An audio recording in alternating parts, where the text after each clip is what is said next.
അടുത്ത ആയത്ത് സൂറത്തുൽ മാഇദയാണ്. ഫഅലം അന്നമാ യുരീദുല്ലാഹു അൻ യുസീബഹും ബിബഅദി ദുനൂബിഹിം വഇന്ന കസീറൻ മിനൻ നാസി ലഫാസിഖൂൻ. ഫഇൻ തവല്ലൗ, അവർ പിന്തിരിഞ്ഞു കളയുകയാണെങ്കിൽ ഫഅലം, നിങ്ങൾ മനസ്സിലാക്കണം, അന്നമാ യുരീദുല്ലാഹു അൻ യുസീബഹും ബിബഅദി ദുനൂബിഹിം, അവർ ചെയ്ത ചില തെറ്റുകൾ കാരണത്താൽ അല്ലാഹു തആല അവരെ ശിക്ഷിക്കാൻ പോവുകയാണ്. അൻ യുസീബഹും ബിബഅദി ദുനൂബിഹിം, അവർ ചെയ്ത ചില തെറ്റുകൾ കാരണത്താൽ, എല്ലാ തെറ്റുമില്ല. അൻ യുസീബഹും ബിബഅദി ദുനൂബിഹിം, അവരുടെ ചില പാപങ്ങൾ കാരണത്താൽ അല്ലാഹു അവർക്ക് നാശം നൽകാൻ പോവുകയാണ്, നാശം വരുത്താൻ പോവുകയാണ്. സൂറത്തുൽ മാഇദയിലെ 49-ാമത്തെ ആയത്താണിത്. ഇനി സൂറത്തുർ റൂമിലെ 41-ാമത്തെ ആയത്ത് ശ്രദ്ധിക്കണം. വഹറൽ ഫസാദു ഫിൽ ബർരി വൽ ബഹരി ബിമാ കസബത് ഐദിൻ നാസ്, ഭൂമിയിലും കരയിലും ഫിത്നയുണ്ടായത്, ഫസാദുണ്ടായത്. ലഹറൽ ഫസാദു ഫിൽ ബഹരി വൽ ബർരി വൽ ബഹർ, കടലിലും കരയിലും പ്രശ്നങ്ങൾ ഉണ്ടായത്, അപകടങ്ങൾ ഉണ്ടായത്, പ്രയാസങ്ങൾ ഉണ്ടായത്. ബിമാ കസബത് ഐദിൻ നാസ്, ഒരു മനുഷ്യൻ ചെയ്യുന്ന തെറ്റുകൾ കാരണത്താലാണ്. എന്തിനാണ് അല്ലാഹു പരീക്ഷണങ്ങൾ നൽകുന്നത്? ലിയുദീഖഹും ബഅദല്ലദീ അമിലൂ, അവർ ചെയ്തതിന്റെ അനന്തരഫലം അവർ അനുഭവിക്കാൻ വേണ്ടിയാണ്. കളിക്കാതെ നടന്നത്, പഠിക്കാതെ നടന്നു, കളിച്ച് നടന്നതിന്റെ പേരിൽ അയാൾ പരാജയപ്പെട്ടു. എന്തിനാണ് പരാജയപ്പെട്ടത്? അയാൾ സമയം പഠിക്കാൻ ഉപയോഗിക്കാതെ കളിച്ചു നടന്നതിന്റെ വേദന അനുഭവിക്കാനാണ്. 1 വർഷം വീണ്ടും അതേ ക്ലാസ്സിൽ ഇരിക്കാൻ പറഞ്ഞത്. കിഡ്നി രോഗിയായ ഒരു മനുഷ്യനോട് ഡോക്ടർ പറഞ്ഞു വെള്ളം കുടിക്കരുത്. അയാൾ ദാഹിച്ചപ്പോൾ വെള്ളം കുടിച്ചു. അയാള് വീണ്ടും രോഗിയായി. പിറ്റേ ദിവസം വീണ്ടും ഡയാലിസിസ് ചെയ്യാൻ വേണ്ടി ഹോസ്പിറ്റലിൽ പോകണം. എന്തുകൊണ്ടാണ് അതുണ്ടായത്? വെള്ളം കുടിക്കരുത് എന്ന് പറഞ്ഞത് കേട്ടില്ല, വെള്ളം കുടിച്ചാണ്. അവര് ചെയ്യുന്ന പ്രവർത്തനങ്ങൾക്കുള്ള ശിക്ഷ അവർ അനുഭവിക്കാൻ വേണ്ടി. ഷുഗർ പേഷ്യന്റ് ഉണ്ട്, പഞ്ചസാര തിന്നരുത് എന്ന് പറഞ്ഞു, ഷുഗർ ഉൽപ്പന്നങ്ങളൊന്നും ഉപയോഗിക്കരുത് എന്ന് പറഞ്ഞു. പക്ഷേ ഈ മനുഷ്യനാണെങ്കിൽ ലഡു കാണുമ്പോൾ ഒഴിവാക്കാൻ പറ്റുന്നില്ല, ജ്യൂസ് കാണുമ്പോൾ ഒഴിവാക്കാൻ പറ്റുന്നില്ല, സോഫ്റ്റ് ഡ്രിങ്ക്സ് കാണുമ്പോൾ ഒഴിവാക്കാൻ പറ്റുന്നില്ല. മരിക്കാണെങ്കിൽ മരിക്കട്ടെ എന്ന് പറഞ്ഞ അയാൾ നന്നായിട്ട് മധുരം തിന്നു, ഹലുവ തിന്നു, ലഡു തിന്നു. പെട്ടെന്ന് അയാൾ ഷുഗർ കൂടി ഡൗൺ ആയി നിർത്തി താഴെ വീണു. എന്തിനാണ് അള്ളാഹു ഷുഗർ ഡൗൺ ആയി അയാൾ വീഴാൻ കാരണം? തിന്നരുത് എന്ന് പറഞ്ഞിട്ടും അതനുസരിക്കാതെ അയാൾ തിന്നപ്പോ അതിന്റെ ശിക്ഷ അനുഭവിക്കാൻ അള്ളാഹു അയാളെ പ്രയാസപ്പെടുത്തി.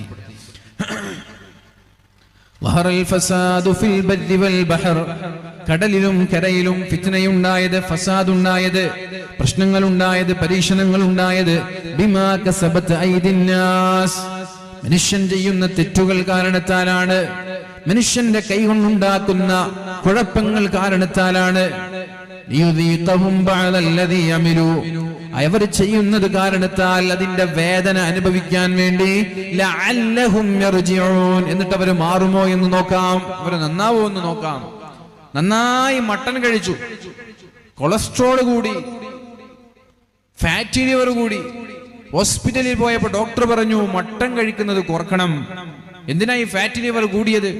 എന്തിനാ യൂറിക് ആസിഡ് കൂടിയത്? മട്ടനും ബീഫും നന്നായി കഴിച്ചിട്ടാണ്. അപ്പൊ അമിതമായി തിന്നപ്പോ അതിനുള്ള ശിക്ഷ പടച്ചോൻ തന്നു. എന്നിട്ട് എന്തിനാണ്? ലഅല്ലഹും യർജിഊൻ, ഇനി ഫാറ്റി ലിവർ കൺട്രോൾ ചെയ്യാൻ വേണ്ടി അയാൾ മട്ടൻ കുറക്കുന്നുണ്ടോ ഇല്ലേ എന്ന് നോക്കാൻ വേണ്ടി, യൂറിക് ആസിഡ് നിയന്ത്രിക്കാൻ വേണ്ടി ബീഫ് കുറക്കുന്നുണ്ടോ ഇല്ലേ എന്ന് നോക്കാൻ വേണ്ടി. പരിശുദ്ധ ഖുർആൻ പറഞ്ഞില്ല കുലൂ വശ്റബൂ വലാ തുസ്രിഫൂ, നിങ്ങൾ തിന്നണം കുടിക്കണമെന്നാണ് ഖുർആൻ പറയുന്നത്. വലാ തുസ്രിഫൂ, രണ്ടും അമിതമാവാൻ പാടില്ല. തിന്നണം കുടിക്കണം, അമിതമാവാൻ പാടില്ല.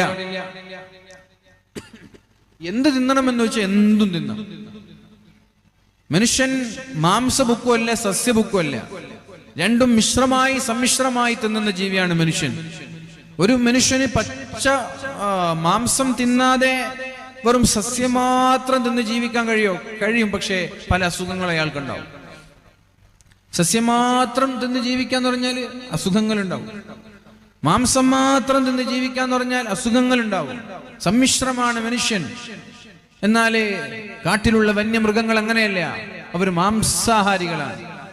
നമ്മുടെ വീട്ടിലുള്ള പശുക്കൾ അങ്ങനെയല്ല, സസ്യാഹാരികളാണ്. അപ്പൊ നമ്മളോട് എന്താണ് അള്ളാഹു ആവശ്യപ്പെടുന്നത്? കുലു വശ്റബു, നിങ്ങൾ തിന്നണം, നിങ്ങൾ കുടിക്കണം. വലാ തുസ്രിഫു, ഒന്നും അമിതമാവാൻ പാടില്ല. ഒന്നും അമിതമാവാൻ പാടില്ല. തിന്നുന്നതും കുടിക്കുന്നതും അമിതമാവാൻ പാടില്ല. അമിതമാവാന്ന് പറഞ്ഞാല് ഇതിനൊക്കെ ഒരു ഓർഡർ ഉണ്ട്. ഭക്ഷണത്തിന് ഒരു ഓർഡർ ഉണ്ട്. നമ്മുടെ ജീവിതത്തിൽ കൃത്യമായി പാലിക്കേണ്ട ഒരു ഓർഡർ ഉണ്ട്. മുസ്ലിം സമുദായം തീരെ ശ്രദ്ധിക്കാത്ത മേഖലയാണത്. എപ്പോഴും നമ്മുടെ വീട്ടിൽ ചിക്കനാണ്, അത് നമ്മുടെ ശരീരത്തെ രോഗിയാക്കി മാറ്റും. എപ്പോഴും നമ്മുടെ വീട്ടിൽ ബീഫും മട്ടനൊക്കെ ആണെങ്കിൽ നമ്മുടെ ശരീരത്തെ അത് രോഗിയാക്കി മാറ്റും. ചില സന്ദർഭങ്ങളിൽ സാലഡ് വേണം, പച്ചക്കറികൾ വേണം. ഒരു ദിവസം മുഴുവനും പച്ചക്കറി, ഒരു ദിവസം മത്സ്യം, ഒരു ദിവസം ചിക്കൻ. അങ്ങനെ ഭക്ഷണത്തെ നമ്മൾ നിയന്ത്രിക്കാതെ അമിതമായ മാംസമാണ് നമ്മൾ ശരീരത്തിലേക്ക് കയറ്റുന്നതെങ്കിൽ സ്വാഭാവികമായി പതുക്കെ പതുക്കെ നമ്മൾ രോഗിയായി മാറും. കുലു, നിങ്ങൾ തിന്നണം, എന്തും തിന്നാം, ഹലാലായ എന്തും നിങ്ങൾക്ക് തിന്നാം. ഒന്നും തിന്നരുത് എന്ന് ഇസ്ലാം പറയുന്നില്ല. ഹലാലായ എന്തും നിങ്ങൾക്ക് തിന്നാം, ഹലാലായ എന്തും നിങ്ങൾക്ക് കുടിക്കാം. പക്ഷേ വലാ തുസ്രിഫു, ഒന്നും അമിതമാവരുത്. ഷുഗർ ആണെങ്കിലും അമിതമാവരുത്. അമിതമാകുമ്പോഴാണ് നമ്മൾ രോഗിയായി മാറുന്നത്. അപ്പൊ ഇവിടെ ശ്രദ്ധിക്കും നിങ്ങൾ, കടലിലും കരയിലും പ്രശ്നങ്ങൾ ഉണ്ടായത്, മനുഷ്യൻ രോഗിയായി മാറുന്നത് ബിമാ കസബത് ഐദിന്നാസ്, മനുഷ്യന്റെ പ്രവർത്തനത്താൽ, മനുഷ്യന്റെ പ്രവർത്തനം കാരണത്താലാണ്. ليذيقهم بعض الذي عملوا لعلهم يرجعون. ليذيقهم بعض الذي عملوا, അയാൾ ചെയ്യുന്ന തെറ്റുകൾ അവരെ അനുഭവിക്കാൻ വേണ്ടിയാണ് അല്ലാഹു തആല ശിക്ഷകൾ നൽകുന്നത്, രോഗങ്ങൾ നൽകുന്നത്. ലഅല്ലഹും യർജിഊൻ, ഒരു രോഗം വരുമ്പോൾ അയാൾ മാറുമോ എന്ന് നോക്കട്ടെ. കള്ളുകുടിച്ച് ഹൃദയമാകെ പഴുത്തുപോയി. ഡോക്ടർ പറഞ്ഞു ഇനി കള്ളു കുടിച്ചാൽ മരിക്കും. അയാൾ നിർത്തുന്നില്ലേ, അയാൾ നാളെ മരിച്ചു പോവാണ്. നിർത്തിയോ? ലഅല്ലഹും യർജിഊൻ, അയാൾ നിർത്തി പശ്ചാത്താപം ചെയ്ത് തിരിച്ചു വന്നാൽ അയാളുടെ ശരീരം പതുക്കെ പതുക്കെ റീകവറായി മാറും. എല്ലാ ശരീരത്തിന്റെ അസുഖങ്ങളും അങ്ങനെ തന്നെയാണ്. ഭക്ഷണ നിയന്ത്രണത്തിലൂടെ നമ്മുടെ അസുഖങ്ങളെ നമ്മൾക്ക് നിയന്ത്രിക്കാൻ കഴിയും, അസുഖങ്ങൾ പരിധി വിട്ടില്ലെങ്കിൽ. ഇപ്പൊ നമ്മൾ ടെസ്റ്റ് ചെയ്യാൻ പോയാൽ, ശരീരത്തിന്റെ ബോഡി ഫിറ്റ്നസ് അല്ലെങ്കിൽ എന്താ പറയാ, മൊത്തം ബോഡി ചെക്കപ്പ് ചെയ്യാൻ പോയാൽ നോർമൽ എന്ന് പറയുന്ന ഒരു കാറ്റഗറി ഇവിടെ ഉണ്ടാവും, ഹൈ എന്ന് പറയുന്ന ഒരു കാറ്റഗറി ഉണ്ടാവും. ഇപ്പൊ ഹൈ സ്റ്റേജിലേക്ക്, ഹൈ ലെവലിലേക്ക് എത്തിക്കഴിഞ്ഞാൽ, ഇപ്പൊ ഫാറ്റ് ലിവർ തന്നെ കുറച്ചുകൂടി സിറോസിസ് ആകുമ്പോൾ, പിന്നെ കുറച്ചുകൂടി കഴിഞ്ഞാൽ അത് ക്യാൻസറിലേക്ക് വരെ എത്തുന്ന. അപ്പൊ ഒരു മനുഷ്യൻ ബോഡി ചെക്കപ്പ് നടത്തി നോർമൽ അല്ലാത്ത മേഖലയിൽ എന്തുകൊണ്ടാണ് എന്റെ ഫാറ്റ് ലിവർ കൂടാൻ കാരണം, എന്തുകൊണ്ടാണ് എന്റെ യൂറിക് ആസിഡ് കൂടാൻ കാരണം, എന്തുകൊണ്ടാണ് എന്റെ ക്രിയാറ്റിൻ കുറയാൻ കാരണം, ഇങ്ങനെ ഓരോന്ന് കൃത്യമായി വിശദമായി പഠനം നടത്തി എന്താണ് എന്റെ ജീവിതത്തിലുള്ള ഭക്ഷണത്തിലുള്ള ക്രമീകരണം എവിടെയാണ് വേണ്ടത് എന്ന് പറഞ്ഞ് ആ ഹൈ ലെവലിലുള്ളതെല്ലാം, റിസ്ക് ഫാക്ടറിലുള്ളതെല്ലാം കുറക്കാൻ അയാൾ ശ്രമിച്ചാൽ ഒരു 4-5 മാസം കൊണ്ട് അയാളുടെ ബോഡി നോർമലാവും. ശ്രദ്ധിക്കുന്നില്ലേ? അത് വലിയ വലിയ അസുഖങ്ങളിലേക്ക് അയാൾ എത്തിക്കും. ലഅല്ലഹും യർജിഊൻ, അയാൾ മാറട്ടെ, അയാൾ നന്നാവട്ടെ, അയാൾ ചെയ്യുന്ന പ്രവർത്തനം അയാളൊന്ന് ശ്രദ്ധിക്കട്ടെ എന്ന് വിചാരിച്ചിട്ടാണ് ഞാൻ നിങ്ങൾക്ക് ശിക്ഷകൾ നൽകുന്നത്. പക്ഷേ മടങ്ങിയില്ലെങ്കിൽ നിങ്ങൾ അത് അനുഭവിക്കേണ്ടി വരും. സൂറത്തുർ റൂമിലാണ് അല്ലാഹു പറയുന്നത്. അതേപോലെ ഇത് രോഗവും ഭക്ഷണവുമായി ബന്ധപ്പെട്ട വിഷയമാണ് ഞാനിവിടെ സൂചിപ്പിക്കുന്നതെങ്കിലും അതേപോലെ നമ്മൾ ചെയ്യുന്ന തെറ്റുകളിലേക്കും ഈ ആയത്തിനെ ഒന്ന് കൊണ്ടുപോയി നോക്ക്. ظهر الفساد في البر والبحر بما كسبت أيدي الناس ليذيقهم بعض الذي عملوا لعلهم يرجعون. എന്തിനാണ് അല്ലാഹു തആല ഭൂമിയിലേക്ക് ശിക്ഷകൾ നൽകുന്നത്? മനുഷ്യൻ ചെയ്യുന്ന തെറ്റുകൾ കാരണത്താലാണ് നമ്മുടെ തോന്നിവാസങ്ങൾ, വിചാരം പോലെ, കള്ളുകുടി പോലെ, കൊലപാതകം പോലെ, അക്രമങ്ങൾ പോലെ, പലിശ തിന്നുന്നത് പോലെ ഹറാമായ കാര്യങ്ങള്, വ്യഭിചാര ആരോപണങ്ങള്, ഹറാമായ സമ്പാദ്യങ്ങള്, ഇതെല്ലാം ഒരു മനുഷ്യൻ ചെയ്യുമ്പോഴാണ് അല്ലാഹു തആല ഭൂമിയിലേക്ക് മാരകമായ പരീക്ഷണങ്ങൾ നൽകുന്നത്. ലഅല്ലഹും യർജിഊൻ, അയാൾ ചിന്തിച്ചുകൊണ്ടതിൽ നിന്ന് മാറട്ടെ എന്ന ചിന്തയാണ് അള്ളാഹുവിന് ഇങ്ങനെ ശിക്ഷകൾ നൽകുമ്പോൾ അള്ളാഹുവിനുള്ളത്. അവൻ മാറിയില്ലേ അതൊരു പൊതുജനത്തെ മുഴുവനും ബാധിക്കുമെന്ന്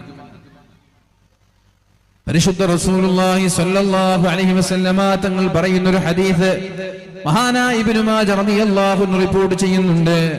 അഖ്ബല അലൈനാ റസൂലുള്ളാഹ്, ഒരിക്കൽ അല്ലാഹുവിന്റെ റസൂൽ സ്വല്ലല്ലാഹു അലൈഹി വസല്ലമ തങ്ങൾ വന്നു. എന്നിട്ട് പറഞ്ഞു, യാ മഅശറൽ മുഹാജിരീൻ, ഓ മക്കക്കാരെ. മുഹാജിർ എന്ന് പറഞ്ഞാൽ മക്കക്കാരെ. യാ മഅശറൽ മുഹാജിരീൻ, അല്ലയോ മക്കക്കാരെ, ഖംസുൻ ഇദബ്തുലീതും ബിഹിന്ന വഅഊദു ബില്ലാഹി അൻ തുദ്രികൂഹുന്ന, 5 കാര്യങ്ങൾ നിങ്ങളിൽ ഉണ്ടായാൽ നിങ്ങളിൽ ഉണ്ടാവാതിരിക്കട്ടെ എന്ന് ഞാൻ അല്ലാഹുവിനോട് ദുആ ചെയ്യുകയാണ്.